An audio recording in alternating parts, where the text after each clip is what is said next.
Graça e paz, amados irmãos, em nome de Jesus Cristo, amém? Vamos nos colocar em pé, vamos dar início ao nosso culto de Escola Bíblica Dominical, nesta manhã tão abençoada, desde já desejando a todas as mães, tanto aqui presente quanto através da conexão pela internet, um feliz Dia das Mães a todas vocês, que Deus as abençoe. O mistério que esteve oculto desde todos os séculos, em todas as gerações, e que agora foi manifesto aos santos, aos quais Deus quis fazer conhecer quais são as riquezas da glória desse mistério entre os gentios, que é Cristo em vós, esperança da glória. Amém? Vamos orar. Pai bendito, em nome de Jesus Cristo, nós damos início a mais este culto, essa reunião de Escola Bíblica Dominical, com essa certeza, esse grande mistério que foi nos revelado, Cristo em nós, a esperança da glória. Como é bom conhecer as verdades da Tua Palavra, conhecer esse mistério tão maravilhoso para nós. Não há mistério que esteja oculto mais. O único mistério, como ouvimos ontem, é o dia e a hora da vinda do Senhor Jesus Cristo. Mas o Senhor tem revelado os mistérios da Tua Palavra a todos os Teus filhos. E nós te damos graças por isso, por mais esta manhã, em que nos reunimos para aprender mais da Tua Palavra, ouvimos a Tua Palavra ministrada, Senhor. Pedimos ao Senhor falar conosco através do Teu Espírito Santo. Em nome do Senhor Jesus Cristo nós pedimos e te agradecemos. Amém, amém. Assentar, irmãos e irmãs, nós vamos adorar a Deus juntamente com o irmão Jerônimo nesta manhã.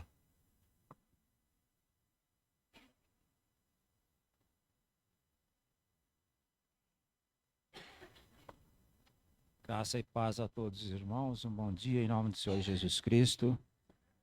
Deus possa nos abençoar mais uma vez na adoração ao seu santo nome. Nós vamos cantar mais um hino que é um aprendizado na igreja, um hino novo agora, no nome da harpa cristã, no número 28, como nós já havíamos fazendo em semanas passadas. Vamos cantar esse hino e de número 28, Deus vai te guiar, e voltar no 218, conforme o prosseguimento. E depois voltaremos a repeti-lo novamente. Amém? Vamos lá. Vamos louvar a Deus nesta manhã. Andas carregado de tristeza e dor, sem nenhum auxílio, nenhum salvador. Ouve a mensagem de teu bom Jesus e tem mais coragem, leva a tua cruz. Deus vai te guiar com sua forte mão, podes descansar na tribulação. Seja tua vida livre de pesar, em tristeza e lida, Deus vai te guiar. Toda carga por ti Ele quer levar. Alma dolorida, ouve o seu falar. Senda espinhosa, ele já andou. Morte afrontosa, por ti suportou. Deus vai te guiar com sua forte mão. Podes descansar na tribulação. Seja a tua vida livre de pesar, em tristeza e lida, Deus vai te guiar. Se estás tentado, Deus te ajudará. Sempre confiando te libertará. as pisadas segues do teu Salvador. Crendo em Deus prossegue, seja como for. Deus vai te guiar com sua forte mão. Podes descansar na tribulação. Seja a tua vida livre de pesar. Em tristeza e lida, Deus vai te guiar. Amém. Graças a Deus. Vamos continuar louvando ao Senhor Jesus nesta manhã com o hino 218 da harpa cristã, Dá teu fardo a Jesus. Vamos repeti-lo novamente, esse hino. Dá teu fardo a Jesus, da harpa cristã, número 218. Vamos lá. Só em Jesus podes tu descansar. Dá teu fardo a Jesus. Paz e socorro não podes achar. Dá teu fardo a Jesus.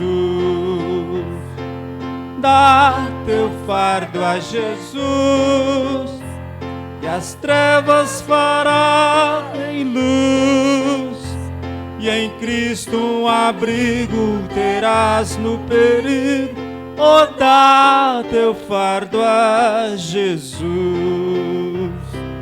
Paz redentoras tua alma terá. Dá teu fardo a Jesus. E de inquietude te libertará. Dá teu fardo a Jesus. Dá teu fardo a Jesus, que as trevas fará em luz, e em Cristo um abrigo terás no perigo. Oh, dá teu fardo a Jesus. Das grandes lutas não queiras fugir. Dá teu fardo a Jesus. Se santo gozo não podes fruir, dá teu fardo a Jesus. Dá teu fardo a Jesus, e as trevas fará em luz, e em Cristo um abrigo terás no perigo. Oh, dá teu fardo a Jesus. Males te assaltam aos mil pecadores. Dá teu fardo a Jesus. Vens já cansado de pena e de dor. Dá teu fardo a Jesus. Dá teu fardo a Jesus, e as trevas fará em luz, e em Cristo um abrigo terás no perigo. Oh, dá teu fardo a Jesus. Cristo virá dissipar teu temor. Dá teu fardo a Jesus, pois aos seus santos dá sempre vigor. Dá teu fardo a Jesus. Dá teu fardo a Jesus, e as trevas fará em luz, e em Cristo um abrigo terás no perigo. Oh, dá teu fardo a Jesus. Amém. Graças a Deus. Vamos continuar adorando ao Senhor nesta manhã. Vamos voltar a repetir o número 28 da harpa cristã. Deus vai te guiar. Amém? Amém.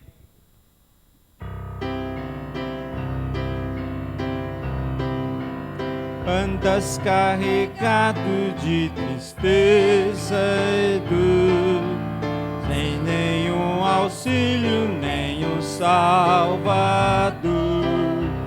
Ouve a mensagem de teu bom Jesus e tem mais coragem, leva a tua cruz.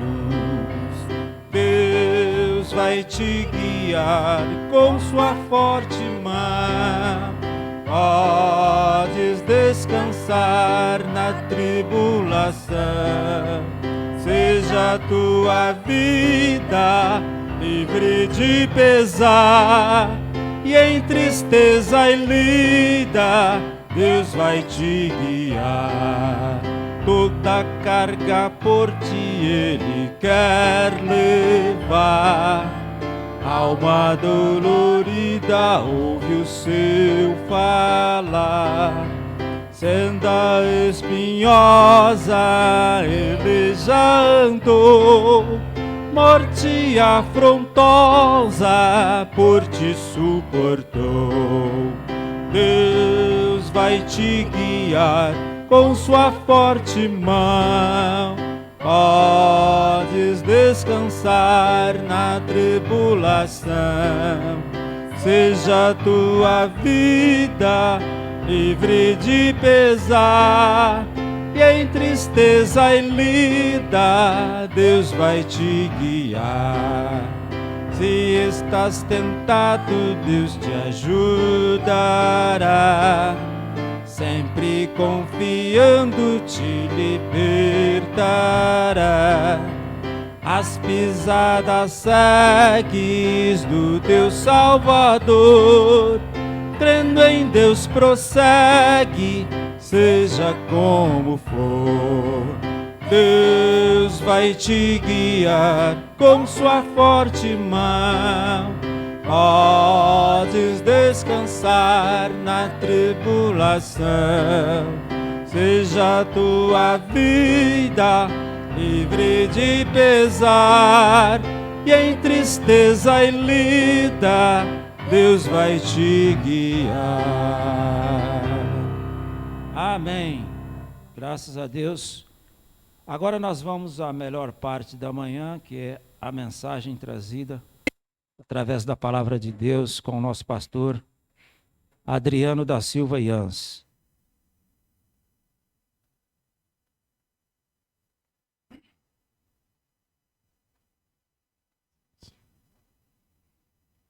Glória a Deus. Bom dia, irmãos. Na graça e na paz de nosso Senhor e Salvador Jesus Cristo. Amém. É bom estarmos juntos mais uma vez para meditar na palavra do Senhor. Vamos abrir nossas Bíblias em Colossenses, capítulo 2.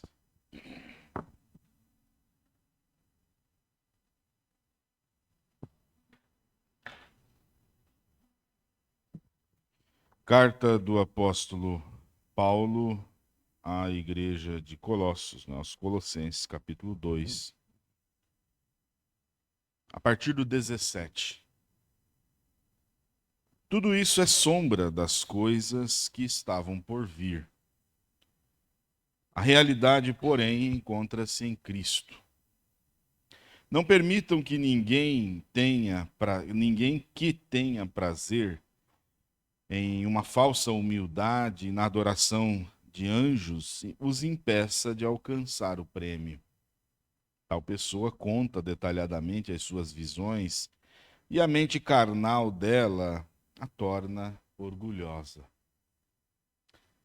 Não está unida à cabeça, por meio da qual todo o corpo, sustentado e unido por seus ligamentos e juntas, se desenvolve com o crescimento dado por Deus. Já que vocês morreram em Cristo, já que vocês morreram com Cristo para os princípios elementares desse mundo, por que, como se ainda pertencessem ao mundo, vocês se submetem a regras? Não manuseie, não prove, não toque. Todas essas coisas estão destinadas a perecer pelo uso, pois se baseiam em mandamentos e ensinos humanos. Tais mandamentos têm aparência de sabedoria com a sua pretensa religiosidade e austeridade com o corpo, mas não têm valor algum para refrear os impulsos da carne. Senhor, mais uma vez, Pai, nós nos aproximamos de Ti, aguardando sempre o Teu Espírito Santo, que vivifica cada palavra, que nos ensina, nos leva a aprender e a viver mais a Tua verdadeira palavra, de modo a agradar ao Senhor. Agora nós pedimos que o Espírito Santo possa vivificar cada palavra em nossos corações nesta manhã maravilhosa, em nome de Jesus. Amém. Assentar, irmãos.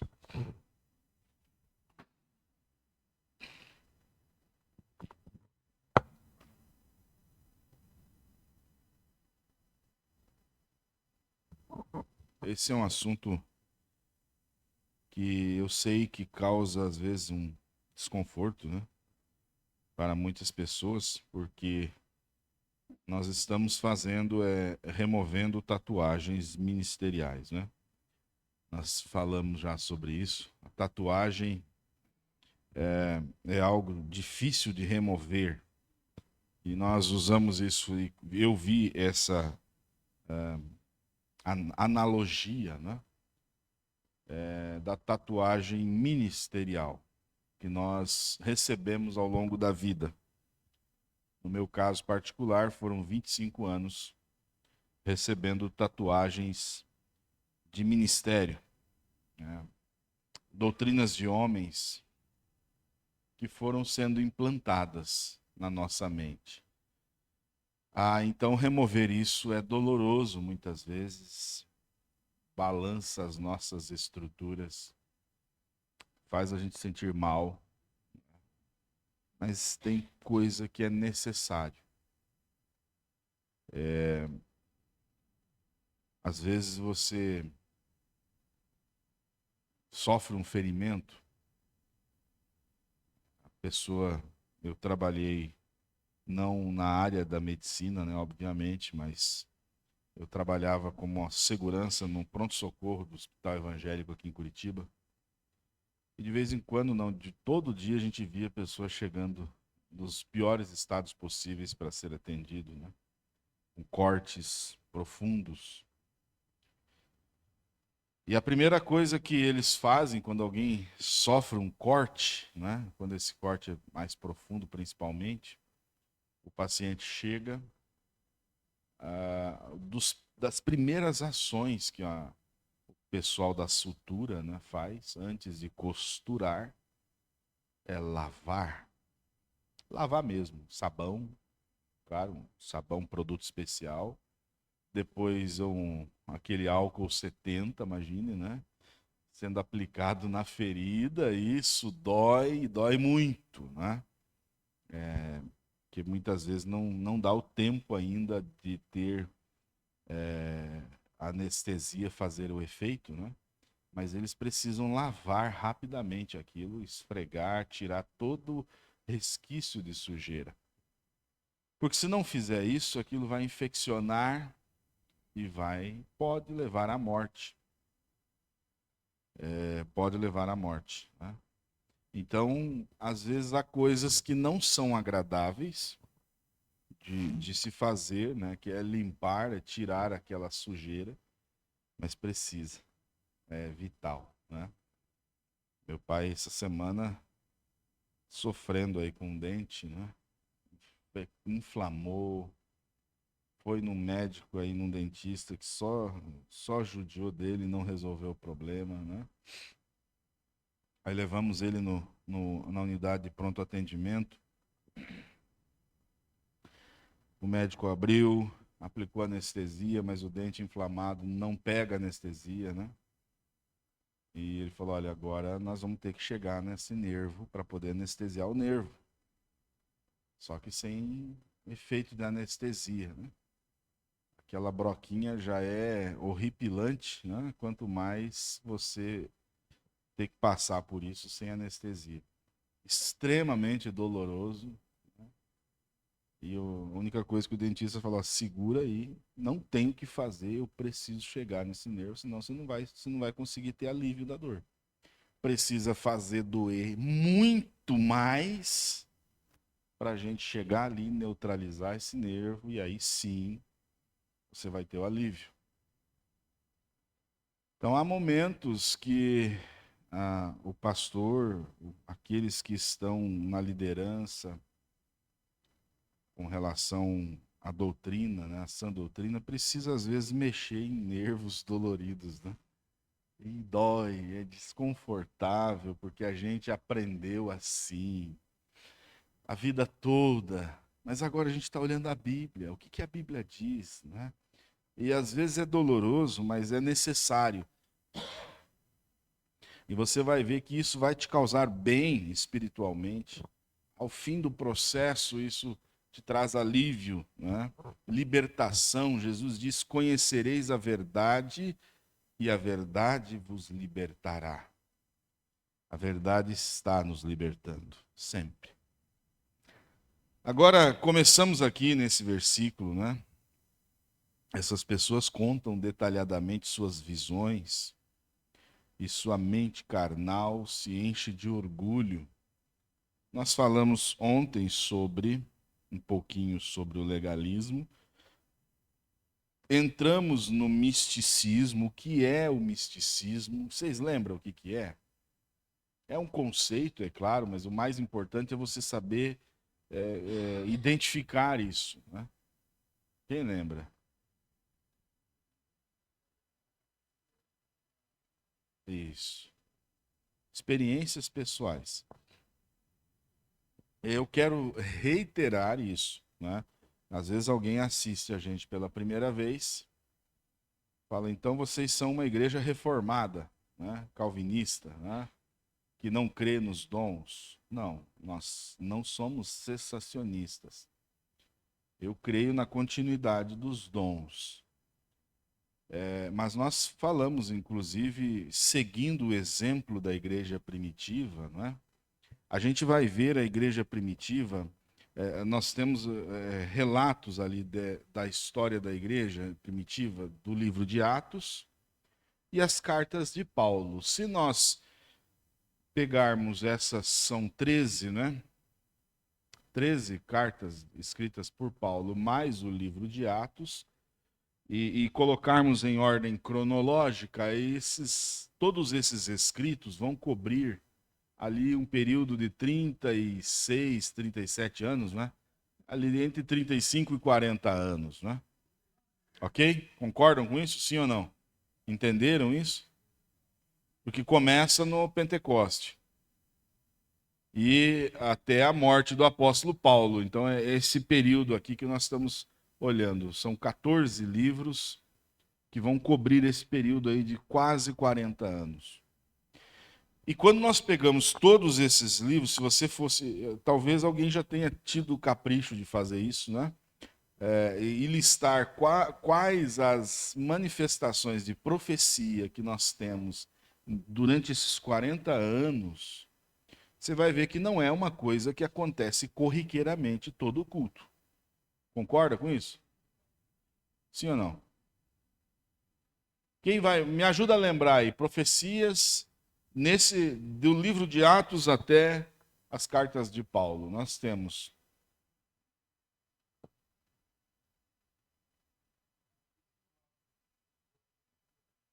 o cinto de Paulo, né? Ágabo profetizando sobre a prisão de Paulo em Jerusalém.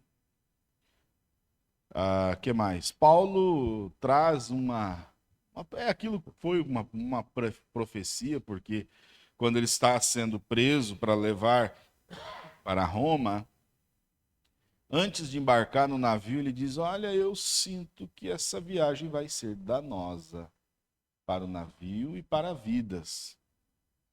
Então foi uma profecia, vamos considerar uma profecia, né? O que mais? Aquele momento em que, Atos 13, se não me engano, eles estão orando e jejuando e o Espírito Santo diz: separa a Barnabé e a Saulo, né, para a obra e depois a obra missionária, né? Obviamente foi uma manifestação específica. O que mais? A Ananias e Safira, né? Pedro diz: olha aí, aqui estão os rapazes que carregaram o corpo da sua esposa, agora eles vão carregar o seu. E aquilo se cumpre imediatamente, né? Então, você vai ver que aconteceram milagres, sim, e nós cremos em milagres. Porém, quando eu analiso as cartas de Paulo, Paulo não fica se vangloriando de milagres. E nem mesmo contando testemunhos de milagres. Ou eu estou enganado? Os milagres acontecem, fazem parte do ministério. Nós demos o exemplo do carro de bois ontem, né? Os bois vão na frente e o carro vai atrás. Nesse caso, a palavra de Deus, o ensino da palavra vai sempre na frente. E é claro, os sinais vão acontecer, vão seguir aqueles que creem. Agora, o que não pode é inverter a ordem, colocar o carro na frente dos bois, colocar os sinais como o carro-chefe na igreja. Se a igreja não tem profecia todo culto, revelação todo culto, é uma igreja morta. Pelo contrário, a igreja que não tem o estudo da palavra é uma igreja morta. Inclusive, a gente viu ontem que não existe dom de revelação na Bíblia, não é? Você procura aí nas listas de dons, não há dom de revelação. A revelação não é dom, né? Procure aí nas listas dos dons, você vai ver. Às vezes as pessoas vão criando coisas que não estão na palavra. Então a questão principal é: olhe a palavra, filtre tudo pela palavra, não é? E aqui nesse ponto, por que eu fiz todo esse preâmbulo aqui? Porque aqui Paulo vai tocar num ponto que é delicado, que são visões. Porque Joel capítulo 2 diz que nos últimos dias pessoas teriam visões, sonhos. Os jovens teriam sonhos, os velhos teriam visões, ou é o contrário, né? Jovens têm visões, enfim. Joel 2 aí, quem lembra? Quem acha a escritura aí pra gente? Ajuda aí, gente. Ótimo, os velhos terão sonhos. Então começa a sonhar aí, tá ficando velho. E os jovens terão visões. Então, é bíblico, é bíblico. Eu creio nisso. Deus falou comigo muitas vezes por sonho, porque estávamos lá na seita. E quando estávamos antes de sairmos, antes de pensar em sair, Deus nos dá alguns sonhos que, como avisos do que viria, aquilo foi assustador para mim, porque a gente tinha recém saído, né, daquele companheirismo, daquele grupamento de Goiânia, e agora aquela bomba, né, eu acordo sabendo, porque Deus dá, eu não sei explicar para você, mas Ele dá o sonho em símbolo e você sabe o que aquele símbolo significa, você pode não saber como aquilo vai se desenrolar, mas o símbolo é muito claro para você, e aí aquilo me assustou. Eu falei, meu Deus, por que disso agora, né? E pouco tempo depois a gente começa a receber os materiais, né, e começa a estudar a Bíblia e ver que estávamos num barco furado. Então eu creio sim, nos sonhos, em visões. Agora, veja, esse sonho que eu estou citando, né? Eu recebi alguns, mas esse último especificamente me fez somente validar aquilo que iria acontecer, e quando aconteceu, me levou para a Bíblia. Eu fui para a Bíblia. O que me fez tomar a decisão não foi o sonho, mas foi o que eu vi no texto bíblico. E é é isso que deve conduzir a igreja. Todas as revelações aí, sonhos, né, profecias, elas vão atrás, elas precisam estar ali apenas para embasar aquilo que a palavra já tem falado. Às vezes uma confirmação de algo que já está ali na palavra. Ela não pode ir contra a palavra. Ela não pode ser algo que não está na palavra. Então, se for assim, você duvida disso e deixa essa manifestação, essa experiência de lado. Fique com a Bíblia. Paulo está falando de visões, ele diz assim, essas pessoas contam detalhadamente suas visões. Havia pessoas que estavam provavelmente tendo visões e usando isso para demonstrar, né, o seu orgulho, porque pouco antes ele vai falar da falsa humildade, que na verdade é um orgulho disfarçado. É aquela coisa de eu contar, não, um anjo apareceu para mim. Então eu já estou um pouquinho, peraí, esse cara aí é especial porque o anjo fala com ele. Eu li esses dias de um pastor que disse que estava escovando o dente, e daqui a pouco Jesus põe a mão no ombro dele e começa a conversar com ele. Trocar uma ideia, bater um papo. Aí você fica, peraí, tem alguma coisa estranha. A presença de Deus, irmãos, ela é tão sublime. Né? E eles começam a trazer isso como se aquilo fosse algo para ele normal. Não, Jesus conversa comigo todo dia, assim, literalmente, fisicamente, materializado. Sabe por que isso? As pessoas ouvem isso e falam, uau, que fé esse homem tem, esse homem é especial. E eles passam, então, a olhar não para Jesus. Eles passam a olhar para aquele que diz que fala com Jesus todo dia. Literalmente, né? Não na oração ali, mas literalmente. As pessoas passam a olhar para William Branham, por exemplo, por quê? Porque o William Branham recebia a visitação do anjo, então esse homem é especial. A Ellen White tem milhares de seguidores, porque ela recebia o espírito de profecia lá de Apocalipse, né? O anjo, as visitações, ela tinha visões, e toda a doutrina adventista está baseada nas visões de Ellen White. Viajou, viu mundos, né? Outros mundos, em outros planetas que o Adão daquele planeta não caiu, lá eles permaneceram perfeitos. Isso tudo é doutrina adventista, né? Claro que eles não ficam pregando isso publicamente toda hora, porque assusta, né? Depois que você já fez o processo da lavagem cerebral, aí é fácil de implementar essas coisas.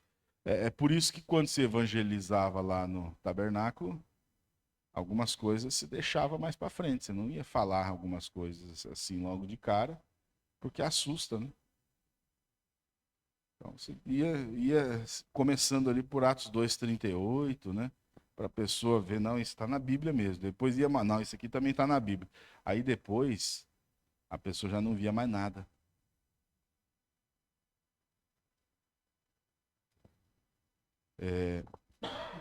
As pessoas então passam a olhar para Joseph Smith como sendo um homem especial, porque ele recebeu a visitação do anjo. Como é que é o nome do anjo? Moloque? Moroni. O anjo Moroni, tem até nome, né? Aí tem um outro maluco aí, me desculpa falar assim, mas é maluquice, né? Que agora diz que Jesus é... Como é que é o nome do anjo que Jesus é? Meu Deus do céu, eu vi essas semanas aí. Jesus é um anjo... Meu Deus, fugiu o nome. Mas parece tirado dos filmes dos Transformers, né? Um nome bem parecido, assim. E sai essas coisas, porque eles vão contando experiências que são subjetivas e... Como? Metatron, botaram o nome. Jesus é o anjo Metatron. Mas esse caboclo está assistindo muito Transformers, né? Viajou na maionese. Gente, eu estou falando uma coisa que é real. E realmente ele tem uma igreja, ele prega e tem pessoas seguindo. Sabe? É disso que Paulo está falando aqui. Essas pessoas contam detalhadamente suas visões, né? Quando a gente vai ver a história, se você for assistir a história do. Tem vários filmes aí da vida de Joseph Smith. Se você não for um crente bereano mesmo, que está firmado na rocha, em Cristo, na palavra, olha, você se torna mórmon. Você vai ficar fascinado pela história mórmon. Porque a história dele, contada, claro, por aqueles que são seguidores dele, é cativante. Né? Nasceu numa cabana, no interior, pobre, parecido com William. Na verdade, a história de William Branham é muita coisa parecida demais com Joseph Smith. Né? Até a imagem, o quadro de Hoffman, também é venerado na igreja de Jesus Cristo dos Santos dos Últimos Dias, né? Os mormons. Eles copiam. Geralmente as seitas elas vão copiando algumas coisas umas das outras para ir validando, né? Então, morreu como mártir. Agora, quando você vai ver a história real, o homem era abusador de menor, abusava. E, inclusive, a morte dele, se eu não estou enganado, o irmão Fernando é PhD em Mormon aí, né?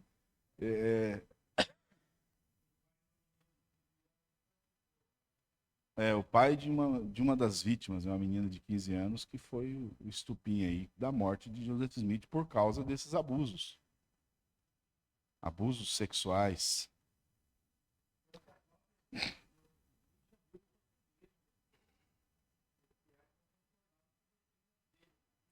A primeira esposa, né? Porque tinha muitas, né? A primeira esposa de Joseph Smith acabou abrindo uma outra igreja. Eu estou só repassando o que o irmão Fernando está falando ali, né? Que ele estudou isso aí. Então, assim, eles contam detalhes de visões, sabe? Que você olha para isso e fala, meu Deus, eu tenho que chegar a algumas conclusões quando eu ouço isso. Primeira conclusão, ele está falando a verdade. Ele realmente teve essa visão. E se ele realmente teve essa visão, abre então algumas ramificações. Por que ele teve essa visão? Primeiro, porque ele é um esquizofrênico, e aí é um quadro psiquiátrico, um quadro de uma doença psiquiátrica. Esquizofrênico cria um mundo à sua volta. No caso de Joseph Smith, eu não duvido que fosse uma esquizofrenia. Entende? Não duvido, pode ser uma esquizofrenia. Ele realmente viu, ele não está mentindo. Ele ouviu, ele realmente interagiu, porque a realidade daquele que sofre de esquizofrenia dentro da psiquiatria é algo real que acontece para ele. Ele cria um mundo para ele. Se você nunca assistiu o filme Uma Mente Brilhante, né, conta a história de um gênio que era esquizofrênico. Então ali ele desvenda um pouquinho esses mistérios da psiquiatria, da área aí da esquizofrenia. Inclusive, no passado, né, a Idade Média demonizava tudo. Né? Por exemplo, se uma mulher começasse a estudar sobre ervas, fazer chá, não, você está com dor de barriga, toma esse chá. Ela era, já, se alguém descobrisse, ia ser chamada de bruxa. Ia para a fogueira. Então, tudo era demonizado. E a igreja a moderna herdou isso. Isso tudo é misticismo, gente. Herdou a demonização de tudo. Eu não estou dizendo que o demônio é inocente, não. Existe possessão demoníaca, sim. Existem eventos sobrenaturais, sim. Mas tem algumas coisas que às vezes nós julgamos como sendo demônio e às vezes é um quadro fisiológico. Né? Há pessoas que sofrem de esquizofrenia que vão ser taxados por muitas igrejas como endemoniado. Porque ele vê, ele ouve, e é um quadro esquizofrênico psiquiátrico, um problema na mente.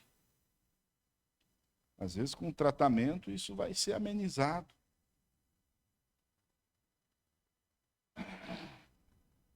Então, quando ele diz eu vi, eu tenho que acreditar na palavra dele, né? Agora, eu coloco esses três, William Branham, Joseph Smith e Ellen White. Estou citando esses três exemplos. Os três dizem que viram. Algumas coisas são parecidas, outras totalmente discrepantes. Né? Então, qual dos três é verdade? Não, aí tem que ver os sinais. Não, peraí, sinal não. Jesus falou que não era para olhar para os sinais. Porque diz que surgiriam falsos cristos e falsos profetas que fariam tão grandes sinais e prodígios que, se possível for, enganaria até os escolhidos. E aí? Então a gente não pode olhar para os sinais. Então, de duas uma, ou era um quadro de esquizofrenia, de um problema mental, ou aí poderia ser, né, uma manifestação da oposição. Aí o outro lado. Porque o próprio diabo se transfigura em anjo de luz. Mas e não poderia ser um anjo de verdade, pastor? Não poderia, porque se eu estou tomando três exemplos e cada um fala uma coisa diferente do que a palavra fala, eu posso dizer esses três são falsos. Porque eles estão levando as pessoas para algo que é diferente do que a Bíblia ensinou. O cânon já está fechado. Não há um outro testamento de Jesus, como dizem os mormons. O espírito de profecia, não é? Como é citado no meio adventista, ele não pode trazer algo que vai contrário ao que já foi decidido pelo Espírito Santo. Essa questão do sábado já foi batido o martelo pela igreja, já foi decidido. Paulo remonta isso várias vezes no texto bíblico e agora eles vão ressurgindo. Uma vez eu fiquei umas 4 horas conversando com um irmão adventista, muito, muito bom de conversar. Pessoas que estudam, né? Claro, dentro da visão deles. Né? E foi longe, e ele citando escritura, eu falei, irmão, todas as escrituras que você está usando estão na antiga aliança. Você não entendeu que Cristo é o legislador que viria com a nova aliança? O Senhor do sábado? Os seus discípulos quebraram o sábado. Ele curou no sábado o que não poderia fazer pela lei. Você não me mostra uma escritura na nova aliança. Agora eu vou mostrar para o irmão a Assembleia de Jerusalém que resolveu essa questão. Eu vou mostrar a carta de Paulo aos Romanos, capítulo 14, que diz que chama o irmão de fraco na fé porque você faz diferença entre dias e dias. Então, irmão, a falta de conhecer as Escrituras leva a gente a viajar e a achar que uma visão tem a última palavra. Foi o que aconteceu aí nessa história do arrebatamento secreto. A igreja nunca creu em arrebatamento secreto. Se você pegar historicamente, até o século XIX, a igreja não cria em arrebatamento secreto. Aparece uma menina que começa a ter umas visões, né? Uns sonhos, umas revelações, e divulgar isso. Isso vai ganhando peso, porque é bonito, e acaba virando doutrina de uma das maiores igrejas pentecostais do Brasil, ou da maioria das igrejas pentecostais no Brasil.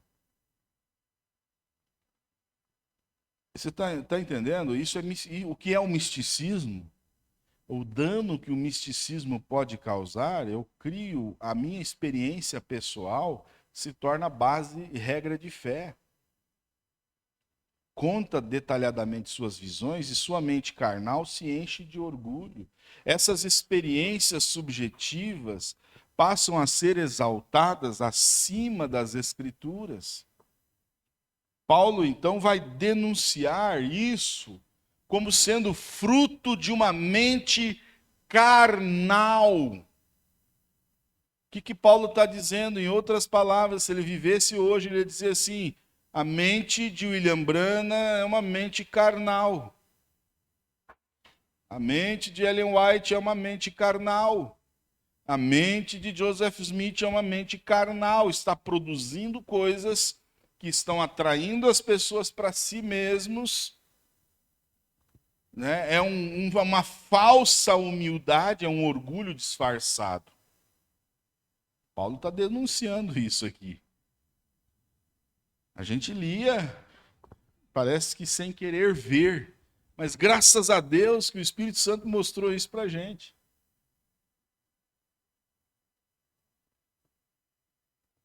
Quando nós começamos a centralizar a nossa vida em torno dessas coisas místicas, o foco sai de Cristo.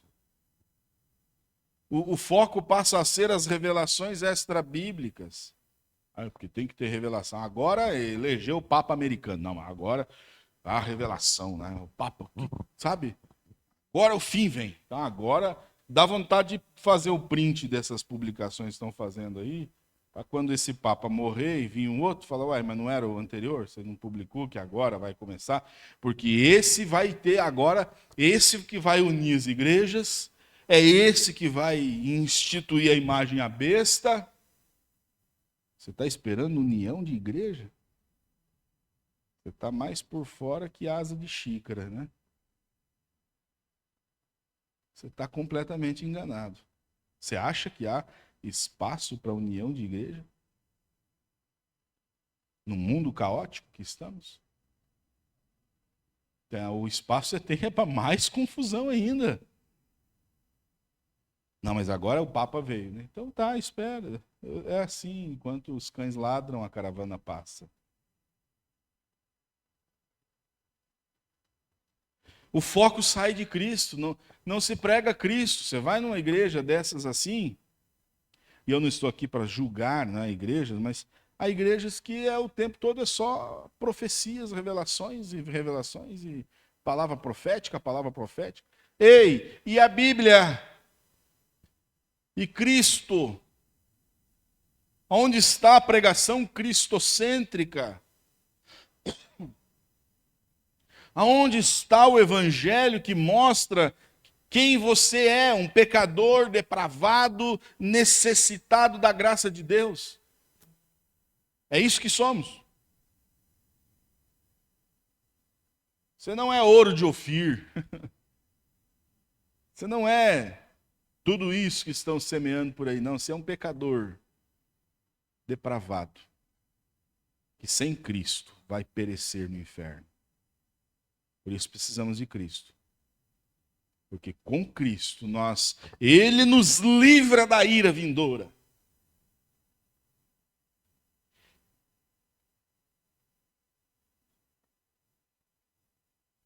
Esse misticismo, ele é tão perigoso, porque ele abre um espaço terrível, irmão, para engano espiritual. Então, como eu posso identificar isso? Talvez eu não tenha tanto conhecimento assim. Como que eu identifico? Tem algumas coisas que saltam aos olhos, né? Tem alguma coisa que, se você tiver um pouquinho assim de conhecimento da Bíblia, você já vai falar, não, esse aqui está fora, né?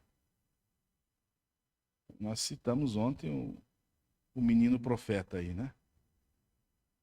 Isso salta aos olhos. Se você conhece um pouquinho da Bíblia, você vai falar, coitado, eu fico com pena dele.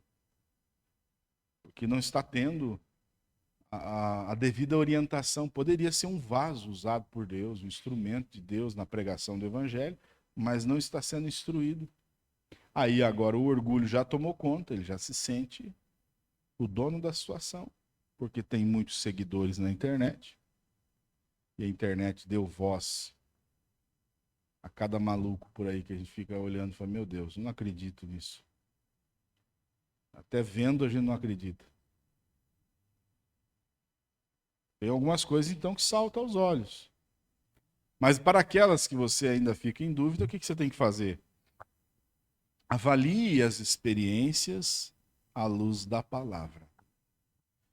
Ah, pastor, de onde é que você está tirando isso? Eu estou tirando da Bíblia. 1 de João, capítulo 4, versículo 1. Quem quer ler? Porque às vezes eu leio, vocês acham que é coisa da minha cabeça, né?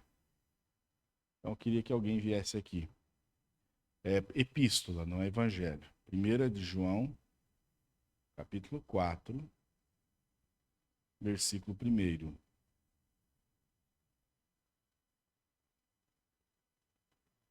Aqui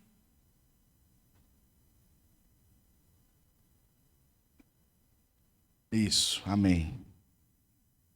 Amém. Irmã Aline.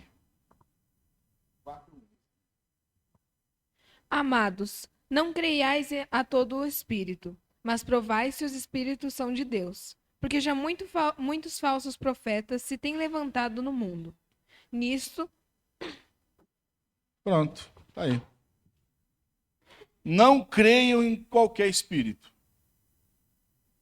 Examine os espíritos para ver se eles procedem de Deus. Porque, olha, lá nos dias de João já estavam se levantando falsos profetas. Lá naquele tempo já estava tendo esse problema. Então não vai ser diferente hoje, não. A verdadeira humildade é permanecer submisso a Cristo e a sua palavra. Aí você faz essa reflexão aí. Será que eu tenho valorizado mais experiências místicas do que o ensino bíblico e a comunhão com Cristo? É a leitura da palavra, é a comunhão com Cristo que deve ter a prioridade na nossa vida. Vamos finalizando, né, essa parte aqui, eu quero o versículo 19. Trata-se, ele está seguindo a linha, né? Esses que contam detalhadamente suas visões e tudo mais, né? Trata-se de alguém que não está unido à cabeça, e aqui é grave. A partir do qual todo o corpo, sustentado e unido por seus ligamentos e juntas, efetua o crescimento dado por Deus. A consequência das heresias apresentadas aqui por Paulo era essa desconexão com Cristo, que é o verdadeiro sustento espiritual da igreja. Cristo é o cabeça do corpo. Essa expressão Paulo vai usar na carta aos Coríntios, na carta aos Efésios, né? Ele usa aqui, toda essa nutrição espiritual flui dele. Efésios capítulo 1, versos 22 e 23 diz assim: Deus colocou todas as coisas debaixo dos seus pés e o designou como cabeça de todas as coisas para a igreja, que é o seu corpo, a plenitude daquele que enche todas as coisas e qualquer circunstância. O crescimento saudável da igreja vem da sua união com Cristo. Através do ensino constante da palavra de Deus. Paulo está falando disso, desse crescimento espiritual. Ele é orgânico, ele é natural e ele acontece quando permanecemos ligados a Cristo. Não é produzido por regras humanas, muito menos por experiências emocionais, mas pela ação do Espírito Santo no corpo. Então devemos permanecer conectados a Cristo. Como que eu permaneço conectado a Cristo? Foi uma pergunta. Orando, lendo a Bíblia, jejuando, obedecendo a palavra, mantendo uma vida de comunhão com Deus. É isso que nos fortalece para não cair em pecado, inclusive. O crescimento saudável, ele vem quando nós buscamos a Cristo e não estamos atrás de fórmulas religiosas. Será que a minha vida espiritual, aí você faz essa pergunta, será que a minha vida espiritual está centrada em Cristo ou a minha fé está centrada nas práticas religiosas e nas experiências místicas? Porque é disso que trata, né? Legalismo religioso e misticismo. Paulo está nesse trecho, então, alertando a igreja contra esses dois perigos: o legalismo, que tenta alcançar a santidade por regras externas, e o misticismo, que busca experiências espirituais acima de tudo. Ambos são desvios fatais. A centralidade de Cristo é o antídoto. Cristo venceu todas as forças que nos aprisionavam. Lembra que lá no capítulo 2 mesmo, no versículo 15, ele falou: e tendo despojado os poderes e as autoridades, fez deles um espetáculo público, triunfando sobre eles na cruz. A cruz de Cristo simboliza a vitória sobre o inimigo, a vitória sobre todas essas maluquices aí. A gente resolve como? Centrar a nossa fé em Cristo. Vamos viver agora, o hoje, com os olhos fixos em Cristo. Para finalizar, irmãos, eu quero tirar aqui 3 lições importantes que nós aprendemos desse trecho que lemos aí, não é? Cristo é o cumprimento de toda a lei. Nós não precisamos de rituais ou de regras, né, ascéticas aí a gente vai entrar no ascetismo mais para frente, para nos aproximar de Deus. Não. Toda experiência espiritual deve ser julgada pela palavra de Deus, segundo o aprendizado. E por fim, o crescimento espiritual autêntico, não é? Ele vem de nossa ligação em Cristo e não de práticas exteriores. Aplique aí para você, para a sua vida, examine sua fé. Será que ela está fundamentada mesmo em Cristo ou nas tradições humanas? Fuja de qualquer forma de espiritualidade que desvie o foco de Cristo e renove diariamente a sua comunhão com Cristo, que é a cabeça do corpo da igreja. É nele que deve estar a nossa fé, porque dele, por ele e para ele são todas as coisas. Amém? Querido Deus, eu te agradeço por tudo que o Senhor tem feito. Até aqui o Senhor tem nos sustentado. Eu te louvo por não nos deixar esquecer disso, que o Senhor é o centro da nossa adoração. Que seja assim sempre.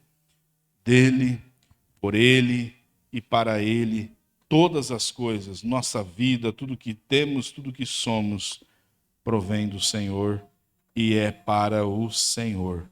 Em nome de Jesus eu te peço. Amém.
A Ele a glória. A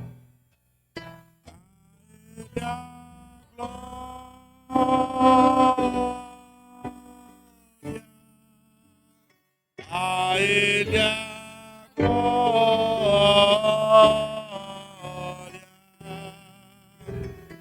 A Ele a glória, para sempre. Amém. A Ele a glória,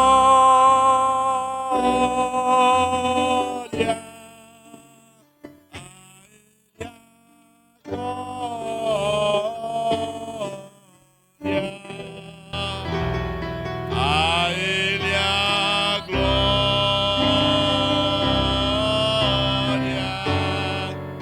para sempre. Amém. Aleluia, glória a Deus. Amados, eu gostaria de avisar, não é? Nós temos a agenda já desse mês de maio, dia 17, semana que vem, no sábado, nós teremos culto ali em Pérola do Oeste. E já na próxima semana emendamos um roteiro aí para até Ferrugem, estado de Minas Gerais, depois vir no estado de São Paulo. E na semana seguinte continua, né? Então, pelas próximas semanas aí, nós estaremos ausentes. O irmão Fernando estará aqui conduzindo os cultos aqui em Curitiba, né? E nós estamos de viagem, então não é que eu desviei, não. Estamos na missão. Esse mês de missão, a gente vai estar, acho que três finais de semana fora aí, e depois volta ao normal, né? Se Deus assim permitir. Amém? Então, não deixa de vir, nós já somos tão poucos, né? Então é o momento que eu estiver fora, aí é que vocês têm que vir mesmo para apoiar, para não deixar ficar vazio aqui, né? Deus abençoe vocês, irmão Fernando. Amém. Vamos ficar em pé, irmãos. Vamos nos despedir em oração. Pai bendito, nós te agradecemos por esse bom tempo aqui em tua presença. Tudo que o Senhor tem nos ensinado, nos alertado, sempre esteve ali na sua palavra, mas muitas vezes nós deixamos de ver, ou às vezes não queríamos ver, mas o teu Espírito Santo tem nos feito lembrar de tudo que o Senhor tem nos ensinado, tem nos aberto os olhos para a tua palavra, nós somos gratos a ti por isso. Pedimos agora ao Senhor levar-nos em paz, em segurança aos nossos lares, protegidos na tua poderosa mão, e desde já lembramos das viagens também do pastor Adriano, nesses roteiros, que o Senhor esteja guardando, protegendo de todo mal, de todo perigo, em nome de Jesus Cristo nós pedimos e te agradecemos. Amém, amém. Despeça do seu irmão, da sua irmã, e até domingo que vem aqui, o Senhor nos permitindo.